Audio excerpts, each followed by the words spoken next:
You have heard that it was said to those of old, 'You shall not murder,' and whoever murders will be liable to judgment. But I say to you that everyone who is angry with his brother will be liable to judgment. Whoever insults his brother will be liable to the council, and whoever says, 'You fool,' will be liable to the hell of fire.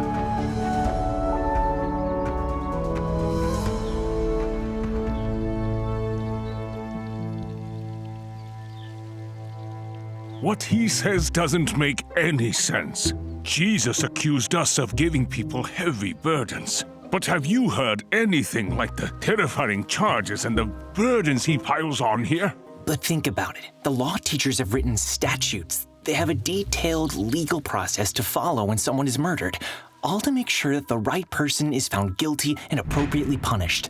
But is that really so important? Of course it's important. It's righteous for those surviving the victim that the criminal is punished. And it's important for society that a murderer doesn't walk free and repeat the same crime. It's also a deterrent. Yeah, but punishment can't bring back a murdered friend or son. Punishing the murderer might elicit feelings of righteousness or justice, but it does nothing for the loss or suffering for those who lost a loved one. All right, what's your point?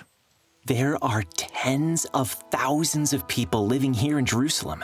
I don't know how many murderers and violent offenders the law punishes every year, maybe hundreds? But how many of the tens of thousands suffer every day without the law being able to do anything about it at all? Let's hear that again. How many suffer every day without the law being able to do anything about it?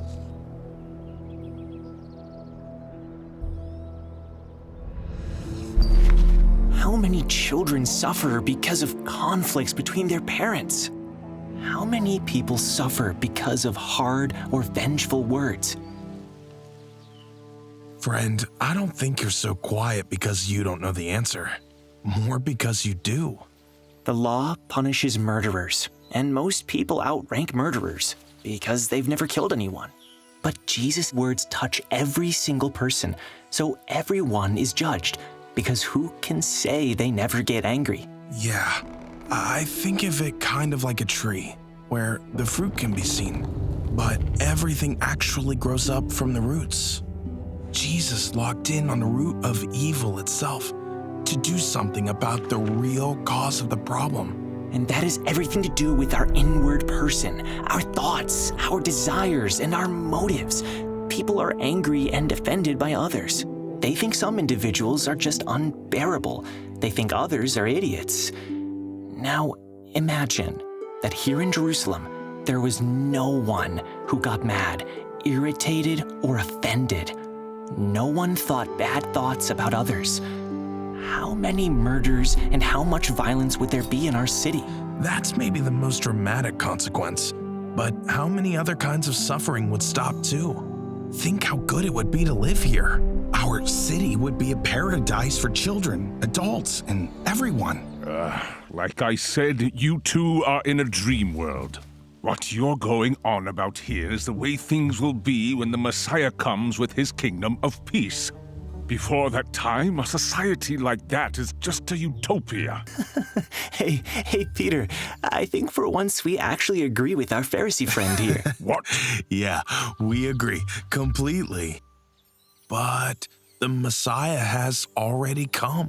It's Jesus. The words he spoke are exactly the way the prophecies about the kingdom of peace will be fulfilled. He says that to think evil of others, to be irritated, offended, or get angry with others is extremely serious. And we must simply stop thinking these thoughts in any form. He says that to think evil of others, to be irritated, offended, or get angry with others is extremely serious.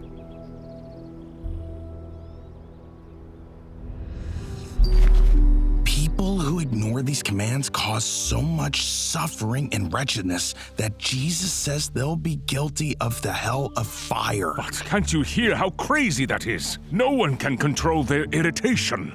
Take me. I'm more than a little irritated with the both of you right now. And the temptation to call you both idiots is getting stronger by the moment. You think it's impossible because you studied human nature and know it in and out.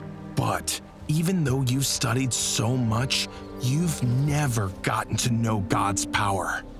Jesus has left us, but he promised to send us his Spirit with truth, power, and help so that we can attack the true problem, the desires and motives within a person. And in that way, he will open paradise for us. A society without conflict is a paradise. I think that when we take him at his word, we will soon experience this for ourselves.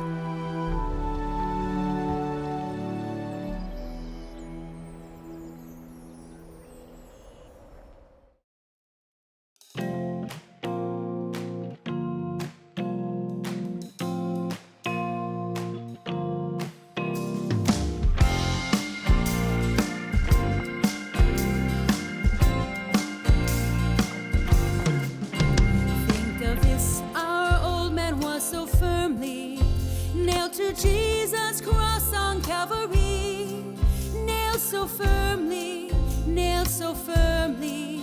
to the cross with Christ on Calvary.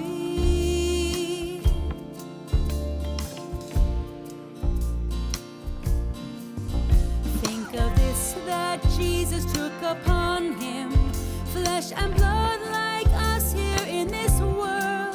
Great the mystery, great the mystery, great the mystery now to us revealed. Thank you, God, it's done, trust it, everyone, faith in this gives victory over sin. Gives me victory, blessed victory over sin in all diversity.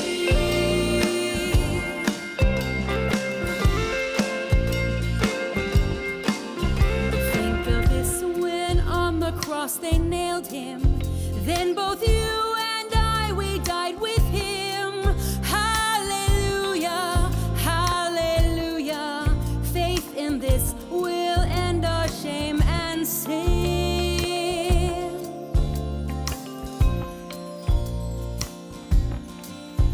Now I reckon that I'm dead with Jesus, for his flesh and blood were just as mine. Root of all sin, in his flesh was totally condemned.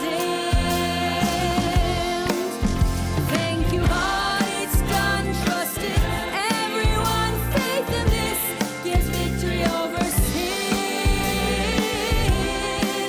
Gives me victory, blessed victory over sin in all diversity.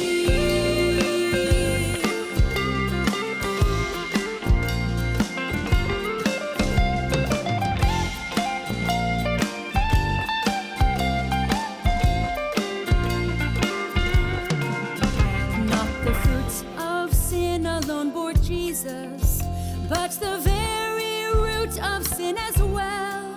Crucified it,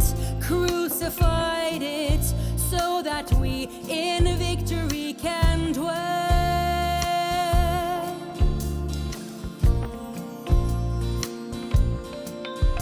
Just a sour apple cease from growing when the sour tree draws no more sap. In like manner, the old Adam's power it shall stop. Thank you, God, it's done, trust it,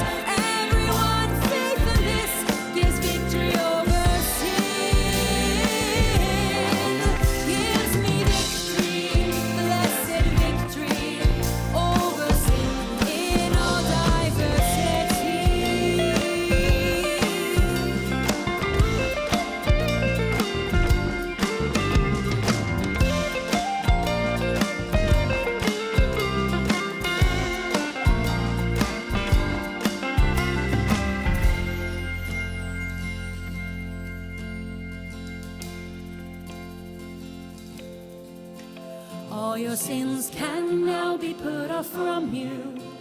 In a moment, cast them all away. Constant victory, constant victory. For such faith, let everyone now pray.